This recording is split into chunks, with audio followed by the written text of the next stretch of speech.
Здравствуйте, друзья! В эфире Геоэнергетика Инфо. С вами Максим Радайкин и сегодняшний мой собеседник, политолог, эксперт Руслан Сафаров. Здравствуйте, Руслан! Здравствуйте, Максим. Здравствуйте, дорогие друзья. Саммит ЕС согласовал план милитаризации Европы, предложенный Еврокомиссией. 800 миллиардов евро.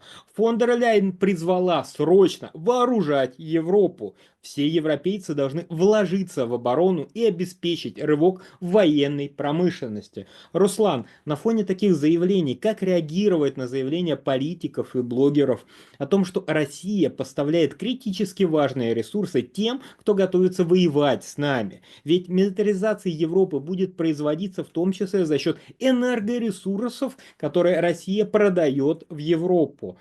Пожалуйста, прокомментируйте. Давайте, что называется, разберемся с пониманием происходящих процессов. Первое, 6 марта у нас состоялось соответствующее совещание в Европе. Там немножко так выгнали Венгрию и надавили на Словакию, вот чтобы принять, и сказать, что мы консолидированно приняли решение.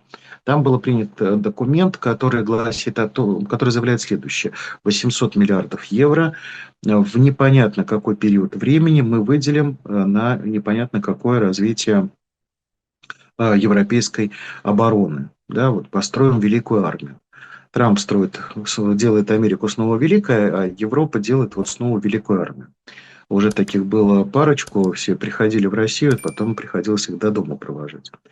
Теперь, если серьезно, документ пустой. Документ, который они приняли, абсолютно пустой. Документ гласит только о том, что да, надо бы. И, собственно говоря, все ключевые участники переговоров заявляют о том, сейчас только одно слово у них крутится: планирование, планирование, то есть как вот это все теперь простроить. То, что в Европе существуют планы лет через 5 быть готовыми, как они заявляют, к вторжению России. Дорогие зрители из России, я на всякий случай напоминаю, мы, окажется, с вами каждый день готовимся вторгаться в Европу. Люди не знают, вот, сообщить, что мы тут уже на марше все маршируем, стоим. Так вот, они рассчитывают за 5 лет, значит, создать какую-то армию, чтобы встречать Россию и так далее, и так далее. Все это пшик, абсолютнейший пшик. Заключается, почему так рассуждаю? Потому что львиная доля этих денег, как это было с поставками денег на Украину и так далее, эти деньги будут расползаться по определенным кабинетам. Та же самая евробюрократия, никем, кстати говоря, в Европе не избранная, сейчас будет очень серьезно сидеть на этих денежных потоках. Ребята нашли новый источник дохода. Это напоминает ситуацию, которая была в свое время с ковидом, когда тоже там правительства стран выделяли любые деньги, вот только спасите и так далее. Так что здесь я бы не очень серьезно смотрел на перспективы вот этой вот общеевропейской там какой-то армии и прочих вещей. Больше рисков, что Европа, если не развалится, то, по крайней мере, будет разбиваться на какие-то блоки внутри того же самого Евросоюза. Теперь, что касается непосредственно вашего вопроса. Я абсолютно согласен с подобного рода заявлениями, что действительно продавать потенциальному врагу какие-то ресурсы – дело неблагодарное и неправильное. С этим даже спорить нет никакого смысла. Я знаю, что в том числе на канале «Геоэнергетика» уже многократно и Борис Леонидович тоже об этом говорил и так далее, что, ребят, пора вообще перестраивать наши поставки, в том числе ресурсные поставки, да, на совершенно другие рынки. Я другое просто хочу сказать. И мы, собственно говоря, и особо и не поставляем туда ресурсов. Посмотрите, насколько сильно сократились поставки там природного газа, да, там просто, ну, что называется, не в разы, там в десятки раз уменьшились эти поставки и так далее. А разговор про другое. Разговор про то, что, собственно говоря, ну хорошо, Россия продает, не продает нефть Европе, продает нефть Индии. Индия перерабатывает эту нефть, она все равно поступает в Европу. Здесь вот вопрос, мы в данном случае как? Нормально все или так тоже нельзя? Россия, может быть, вообще не продавать ничего за рубеж. Да, вот ограничиваться, собственно, границами. Но торгуем только внутри России. рынок мировой так устроен, что хочешь не хочешь, а ты что-то куда-то продал, эти товары потом могут быть перепроданы в третьи страны. Этот процесс, он идет, и да, никуда мы здесь не денемся. Поэтому касательно того, я сейчас говорю, есть моральная позиция, я ее озвучил в самом начале, что действительно я считаю, что с этими странами пора уже завязывать любую форму торговли. Там, ну, условно говоря, там есть страны, которые говорят о том, что они готовы как бы с Россией нормально общаться. Там та же Венгрия, Словакия. Пожалуйста, вопросов нету. Да, там, про Сербию там вообще молчу, что называется. Да, она наши братушки. А вот то, что касается остальной Европы, да, морально я считаю, что это не надо делать. Другое дело, что рынки. Рынки так устроены, что все равно это все им перепродадут, и они, собственно говоря, в результате все равно этими там, товарами, ресурсами и так далее каким-то образом будут пользоваться. В сторону России такого военного движения, какой-то холодок, вот они там сейчас очень серьезно как-то пытаются все собраться, продемонстрировать, что вот мы сейчас тут... Я бы относился к этому с очень холодной головой на самом деле. Несколько моментов. Первое. У них достаточно серьезный демографический потенциал по сравнению с нами. В 3 раза население больше, чем в России. Это риск. Это честно. Это риск. Другое дело, что качество этого демографического перевеса заключается в том, что это стареющий континент. Население достаточно пожилое уже там. У нас тоже не сахар, кстати, но вопрос заключается в том, что, как правило, пожилые общества, они не милитаристские, они не стремятся к каким-то завоеваниям. Недавно в Европе я видел данные, проводили опрос по тому, насколько вы готовы идти защищать свою страну. Речь, подчеркну, шла не об Украине, речь шла не о завоевании России, речь шла защищать свою страну. Там показатели были очень такие серьезные, я вам хочу сказать. Там в среднем в Европе это 25-30%. Готовы встать и идти защищать свою страну, я подчеркиваю. Идти в поход. То есть народ сам по себе уже в этих странах не сильно стремится к тому, чтобы как-то участвовать в подобного рода военных играх. Второй момент. Текущие армии. Я как-то у вас выступал, там говорили мы про танки, так сказать, Франции там и так далее.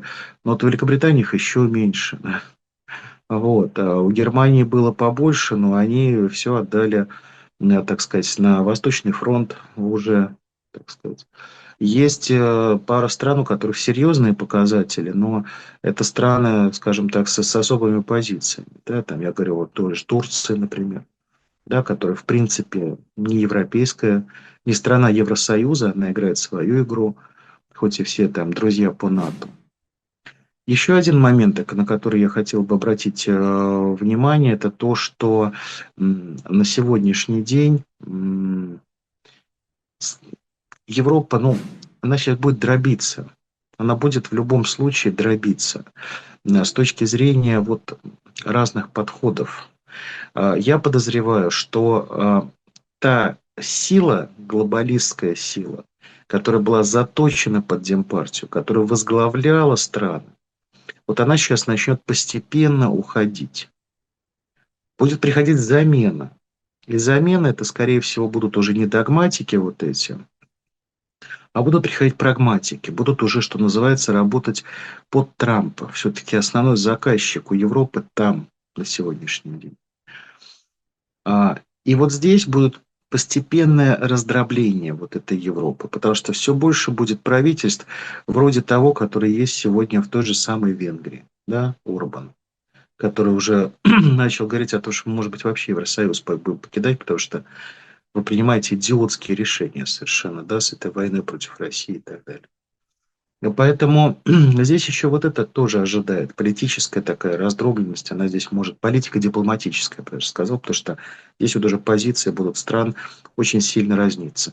Кто-то будет говорить, да, мы там поддерживаем, надо вот новый поход, вспомним традиции Наполеона там и так далее. А кто-то будет уже, я думаю, что таких будет большинство, говорить, ребят, ну давайте будем реалистами, Это как бы Россия, у нее как бы там в несколько раз больше разного рода сортов техники военной, и вообще, так сказать, это ядерная великая держава. Давайте как-то вот по-серьезному относиться к жизни.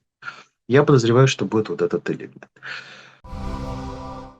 Чего я жду от Европы по-настоящему? Чего я жду? Я жду серьезного экономического, если не коллапса, то серьезной экономической просадки. Потому что все вот эти разговоры, давайте мы возьмем откуда-то денег, они, как правило, заканчиваются тремя элементами. Первый элемент – это, значит, повышение налогов и займы. Второе направление – это урезание каких-то программ для населения.